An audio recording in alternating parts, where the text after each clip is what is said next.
उसमें क्या थ्योरी होती है, क्या चीज़ अपने को समझनी है, वो चीज़ अपने को देखनी है। महाद्वीप आप जानते हो परवा है, उसका आगे किसी का नाम बहना परवा रहता है। तो महाद्वीपीय परवा सिद्धांत के जनक कौन? Alfred Wegener. कौन है? Alfred Wegener. उनको ध्यान रखना है, इनके जन्म में इन्होंने यह सिद्धांत दिया था। क्या सिद्धांत दिया था? सिद्धांत दिया था कि जो आज हमें महाद्वीप अलग अलग दिखाई दे रहे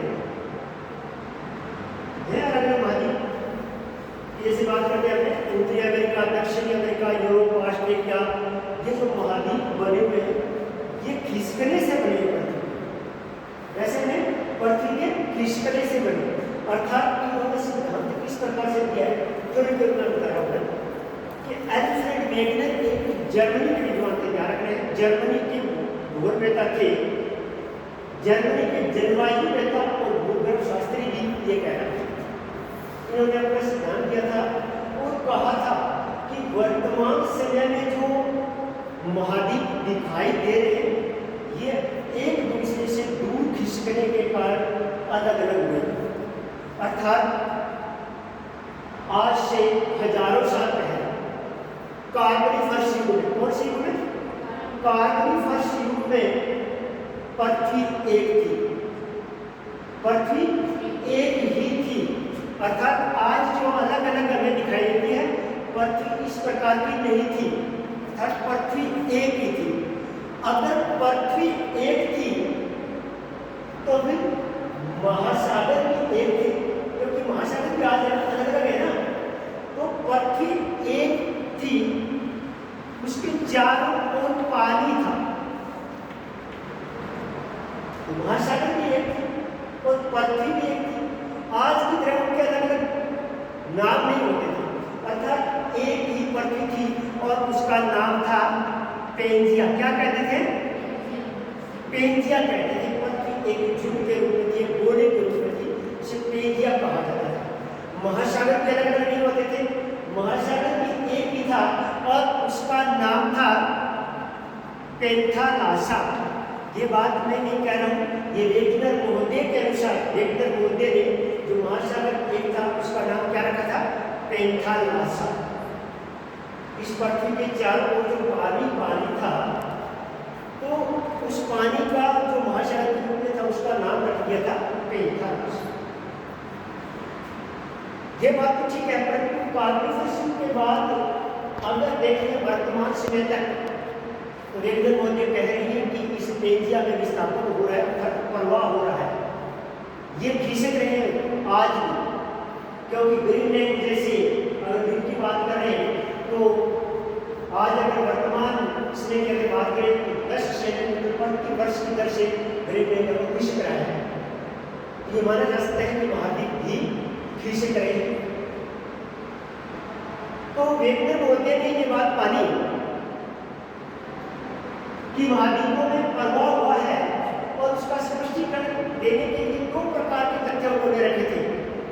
एक तो सबसे पहले तो ये रखा था कि महाद्वीप तो स्थिर होंगे, दो बातें रखी थी कि दो बातों को हो सकता है कि मेरा सिद्धांत बने कि महाद्वीप शिथिल रहे होंगे, जलवायु कटिबद्ध किसके होंगे। पहली बात तो ये यानी महाद्वीप स्थिर रहे होंगे, जलवायु कटिबद्ध किसके होंगे।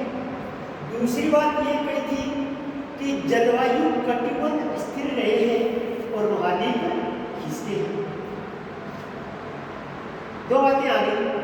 दूसरी बात पर अधिक बल दिया और माना कि जलवायु कटिबद्ध अपनी ही जगह पर है और दुनिया में जो महाद्वीप है वो खिसक रहे हैं और इसी कारण से कभी सर्दी, कभी गर्मी, कभी बारिश, कभी पतझड़ का जो ऋतु है ये बनती है और बिगड़ती है। समझ में आया? आप आगे अपने सिद्धांत की पुष्टि करने के लिए इन्होंने माना था कि जो पेंजिया था उसका कार्बोनिफरस युग में विखंडन हो गया। कार्बन का संयुक्त तो एक था, पर उसके बाद उसका विखंडन हो गया और ये अनेक महाद्वीपों के रूप में आज जो महाद्वीप अनेक महाद्वीपों के रूप में बन गए। इन्होंने इस एशिया को दो दिशाओं में पार्टिसिपेट बताया, दो दिशाओं में विस्थापन होना बताया। इस एशिया को दो भागों में बांट दिया, एक तो उत्तरी भाग, एक दक्षिण। उत्तरी भाग की बात करते हैं तो उसमें उत्तरी अमेरिका, यूरोप और एशिया।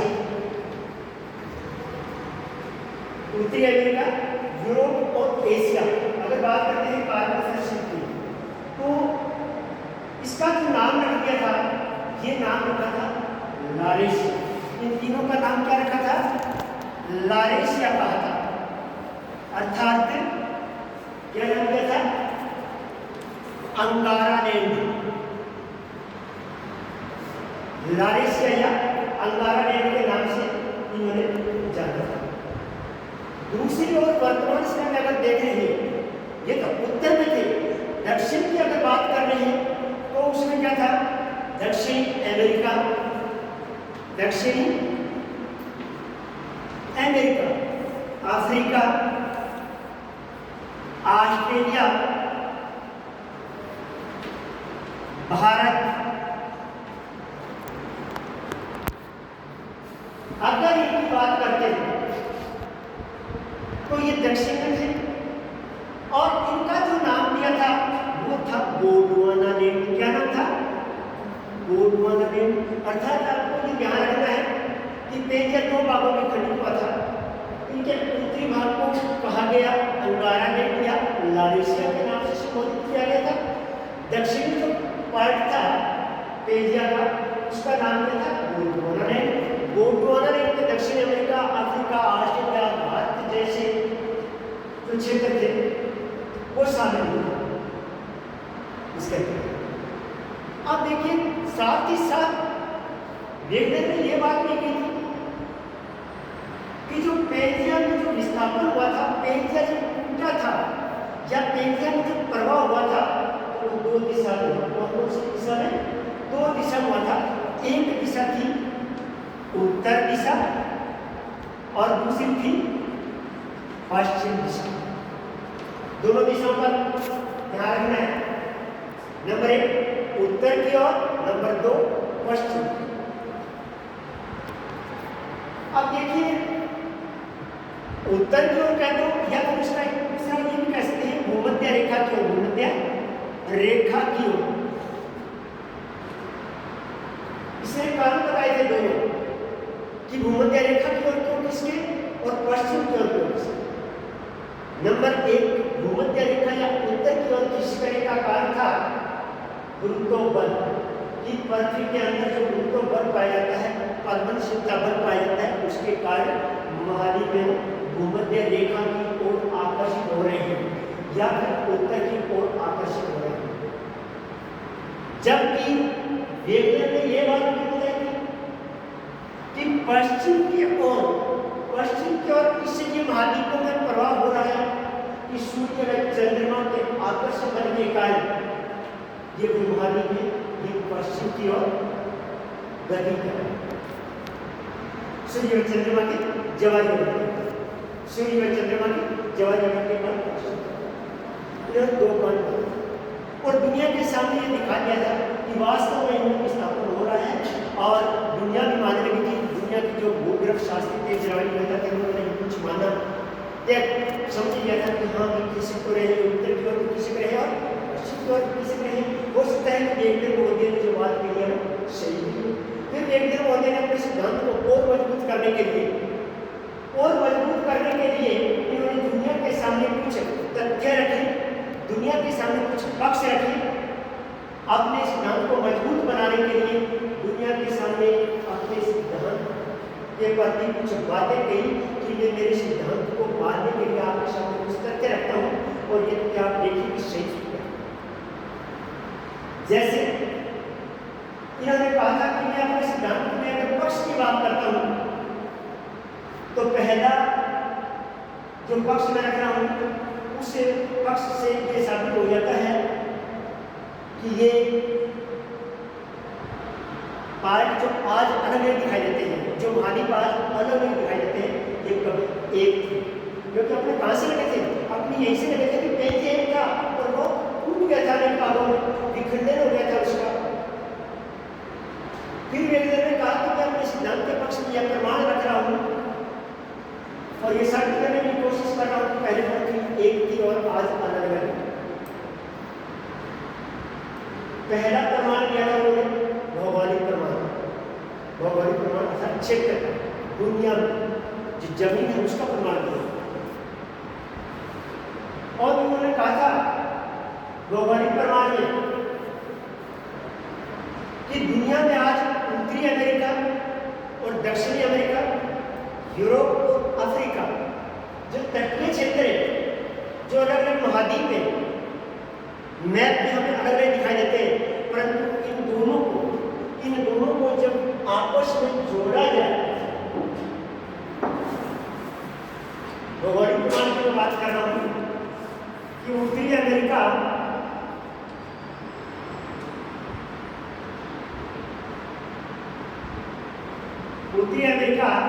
और यूरोप तथा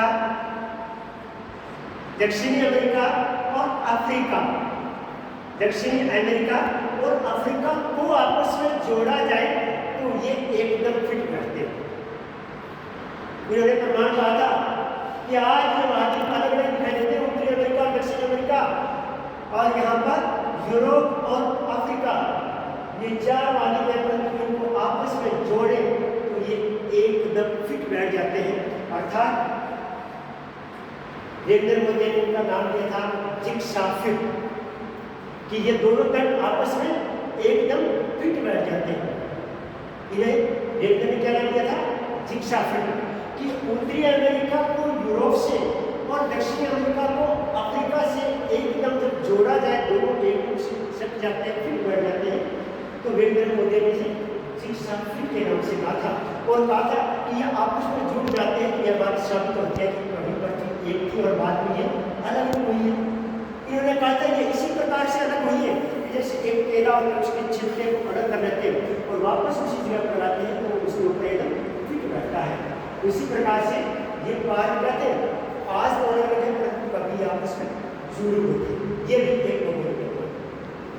फिर इन्होंने बात कह दी थी भौगोलिक प्रमाण में कि पर्वतों की समानता, पर्वतों में समानता, अर्थात आज अगर अपनी बात करते हैं उत्तरी अमेरिका में रॉकीज पर्वत की बात करें या दक्षिणी अमेरिका में एंडीज पर्वत की बात करें, यूरोप महाद्वीप के पर्वतों की बात करें या फिर अफ्रीका के महाद्वीप के पर्वतों की बात करें, तो इन पर्वतों के आपस में देखते हैं कि इनके चट्टानों के आंतरिक भाग में जो समानता है वो एक जैसे, अर्थात कभी ये पार्ट आपस में जुड़ गए अगर इन पर्वतों में भी एक समानता पाई जाती है। ये इन्होंने बात की। अब देखिए इसी में एक बात और दूसरा है कि भौगोलिक प्रमाण की अगर बात करते हैं तो आंतरिक भूकंपीय और ज्वालामुखी की मैं बात करता हूँ उस क्षेत्र में। वेगलर होते में ये बात कहती थी कि जिस प्रकार के ज्वालामुखी दक्षिणी अमेरिका में बढ़ते हैं वैसे ही ज्वालामुखी अफ्रीका महाद्वीप के कुछ क्षेत्रों में आते हैं। जैसे अफ्रीका महाद्वीप में भूकंप आते हैं वैसे के वैसे ब्राजील और आसपास के क्षेत्रों में दक्षिण अमेरिका में आते हैं और उसी गति से आते हैं, उसी गहराई से आते हैं। तो ये सिद्ध होता है कि कभी ये पार्ट आपस में जुड़ी हुई थे, आज अलग हो गए, परंतु भूकंप या भूगर्भिक जो आंतरिक जो घटनाएं हो रही है वो एक समान घटित हो रही है। तो ये सिद्ध होता है कि कभी ये पार्ट आपस में जुड़े हुए थे। बाद में दूसरी अगर उन्होंने प्रमाण दिया था वो था जैविक प्रमाण। क्या था? जीवों का प्रमाण दिया था उन्होंने। प्राचीन जीवावशेषों की बात कही थी उन्होंने। प्राचीन जीवावशेषों की बात कही थी कि प्राचीन जीवावशेष अर्थात अटलांटिक महासागर के बीच में इनके उत्तरी क्षेत्र में जैसे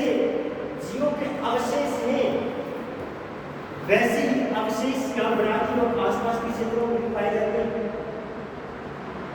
ये सब तो हो जाता है कि ये पूरे महासागर पहले एक थे और ये तटीय भाग में एक जैसे। इन्होंने आगे इन्हीं जीवावशेषों के संबंध में कहा था कि एक लेनिन नामक जीव है, लेनिन नामक जीव है यूरोप महाद्वीप के यहाँ पर नॉर्वे के तट के ऊपर लेनिन नामक जीव पाया जाता है।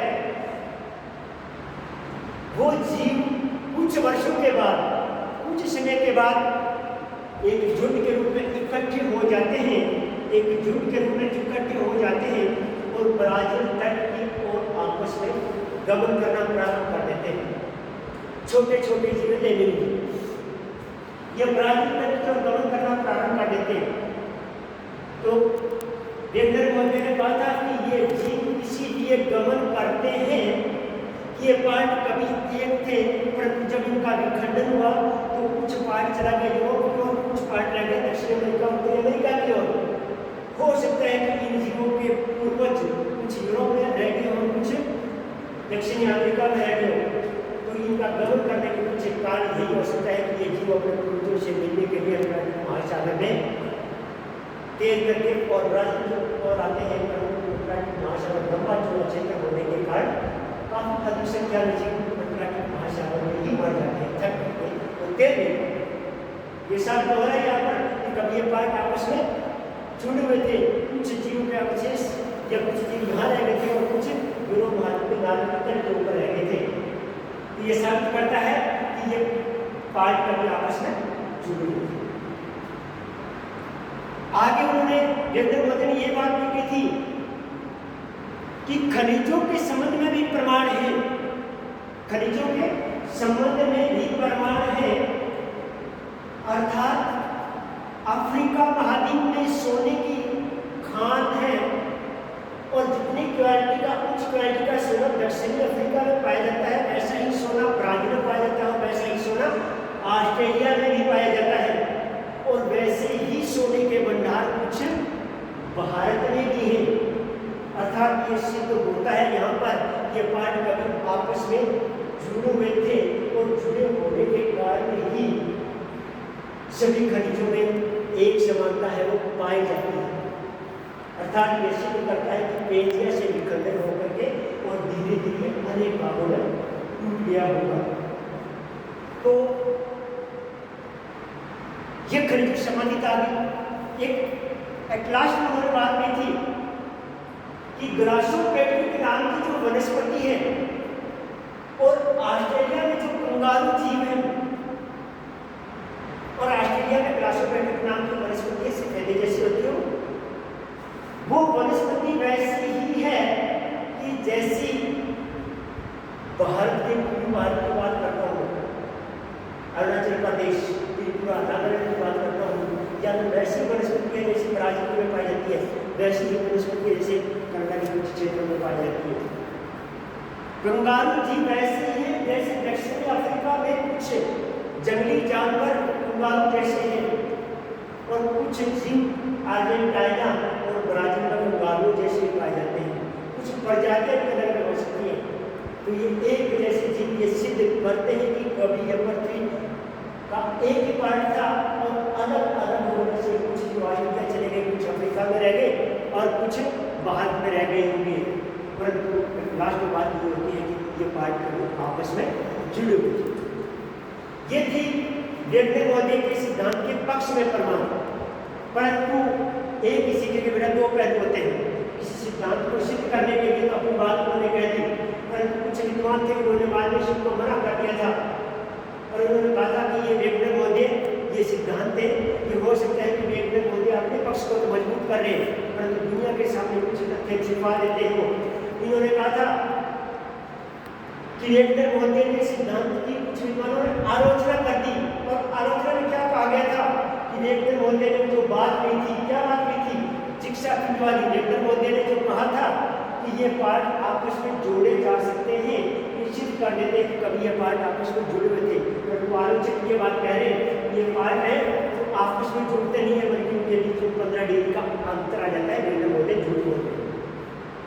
ये इनकी आलोचना है। जो दूसरी आलोचना ये थी कि पर्वतों के संबंधी वेगनर बंदे ने कहा था कि एक जैसे पर्वत ऊंचे हैं, एक जैसे उनमें गुणवत्ता पाई जाती है।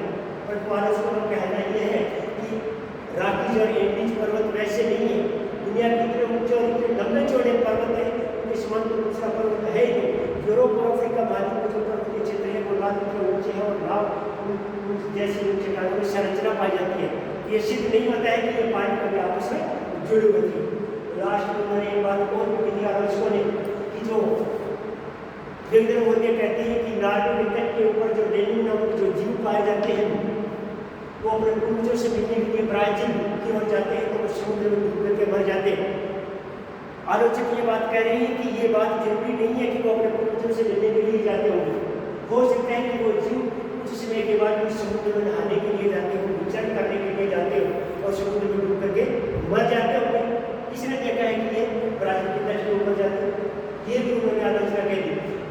लास्ट में एक छोटी सी आलोचना और की थी कि जो खनिजों के संबंध में जो आलोचना की थी कि जिस प्रकार के हीरे जवाहरात अफ्रीका महाद्वीप में पाए जाते हैं, जिस प्रकार का सोना अफ्रीका महाद्वीप और ऑस्ट्रेलिया में पाया जाता है, दुनिया में इतनी अच्छी क्वालिटी का सोना किसी दूसरे महाद्वीप में नहीं पाया जाता है। ये कैसे कहा जा सकता है कि कभी ये पार्ट आपस में एक था और ये अलग अलग हुआ होगा? ये था बेटा वेगनर का महाद्वीपीय प्रवाह सिद्धांत के पक्ष और विपक्ष में तरह। शाबाश, आपने सबने बहुत बढ़िया सुंदर तरीके से समझा। और नेक्स्ट जो अपना वीडियो होगा वो इसके बाद जैसे निकालेंगे आपको यूट्यूब पर डाल के इस जगह सब्सक्राइब करें और शेयर करें।